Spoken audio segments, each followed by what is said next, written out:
ಹಾಗಾದ್ರೆ ಕುಡ್ದವ್ರೆಲ್ರನ್ನೂ ಕೂಡ ಮನೆಗೆ ಬಿಡ್ತಾರಾ?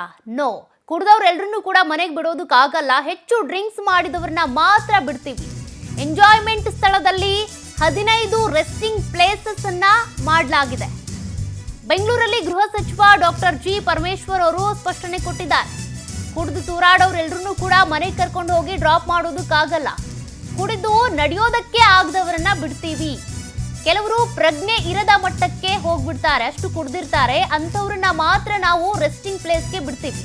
ಬೆಂಗಳೂರಿನಲ್ಲಿ ಗೃಹ ಸಚಿವ ಡಾಕ್ಟರ್ ಜಿ ಪರಮೇಶ್ವರ್ ಅವರು ಇದಕ್ಕೆ ಸಂಬಂಧಪಟ್ಟಂತೆ ಸ್ಪಷ್ಟನೆ ಕೊಟ್ಟಿದ್ದಾರೆ. ಕುಡ್ದವ್ರೆಲ್ಲರನ್ನೂ ಬಿಡಲ್ಲ, ಮೈ ಮೇಲೆ ಪ್ರಜ್ಞೆನೇ ಇರೋದಿಲ್ಲಲ್ಲ ಅಂಥವ್ರನ್ನ ಬಿಡ್ತೀವಿ. ಜೊತೆಗೆ ಅಲ್ಲಿ ರೆಸ್ಟಿಂಗ್ ಪ್ಲೇಸಸ್ ಕೂಡ ಇರುತ್ತೆ, ಅಲ್ಲಿ ಕರ್ಕೊಂಡು ಹೋಗೋವ್ರನ್ನ ಬಿಡ್ತೀವಿ ಅಂತ.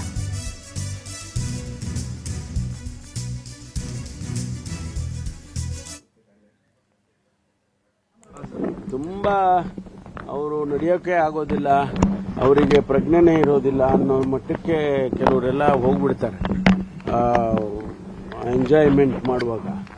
ಸೊ ಅಂಥವರಿಗೆ ನಾವಲ್ಲಿ ಒಂದು ಏನೋ ರೆಸ್ಟಿಂಗ್ ಪ್ಲೇಸ್ ಅಂತ ಮಾಡಿರ್ತಾರೆ, ಒಂದು 15 ಕಡೆ ಮಾಡಿದ್ದಾರೆ. ಅವ್ರನ್ನ ಅಲ್ಲಿ ಫಸ್ಟು ಕರ್ಕೊಂಡೋಗಿ ಅಲ್ಲಿ ಸೋಬರ್ ಆಗೋವರೆಗೂ ಅವ್ರನ್ನ ಇಟ್ಕೊಂಡಿರ್ತಾರೆ. ಆಮೇಲೆ ಅವ್ರ ಅಡ್ರೆಸ್ ತಗೊಂಡು ಆಮೇಲೆ ಅವ್ರನ್ನ ಮನೆಗೆ ಕಳಿಸ್ಕೊಡೋ ವ್ಯವಸ್ಥೆ ಮಾಡಿದ್ವಿ. ಯಾಕೆಂದರೆ ನಾಳೆ ಏನಾಗುತ್ತೆ, ವಿಶೇಷವಾಗಿ ಹೆಣ್ಮಕ್ಳು ಅವರಿಗೆ ಆ ಸಂದರ್ಭದಲ್ಲಿ ಅವರು ಯಾವ್ಯಾವ ಪರಿಸ್ಥಿತಿಯಲ್ಲಿ ಇರ್ತಾರೆ ಹೇಳಕ್ಕೆ ಬರೋದಿಲ್ಲ, ಕಾನ್ಷಿಯಸ್ ಇರೋದಿಲ್ಲ. ಅವ್ರಿಗೆ ಯಾರು ಏನು ಬೇಕಾದರೂ ಮಾಡ್ಬೋದಲ್ಲ.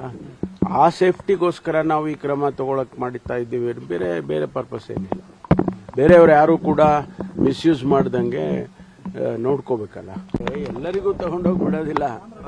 ತುಂಬ ಅವರು ನಡೆಯೋಕ್ಕೆ ಆಗೋದಿಲ್ಲ, ಅವರಿಗೆ ಪ್ರಜ್ಞೆನೇ ಇರೋದಿಲ್ಲ ಅನ್ನೋ ಮಟ್ಟಕ್ಕೆ ಕೆಲವರೆಲ್ಲ ಹೋಗ್ಬಿಡ್ತಾರೆ ಎಂಜಾಯ್ಮೆಂಟ್ ಮಾಡುವಾಗ.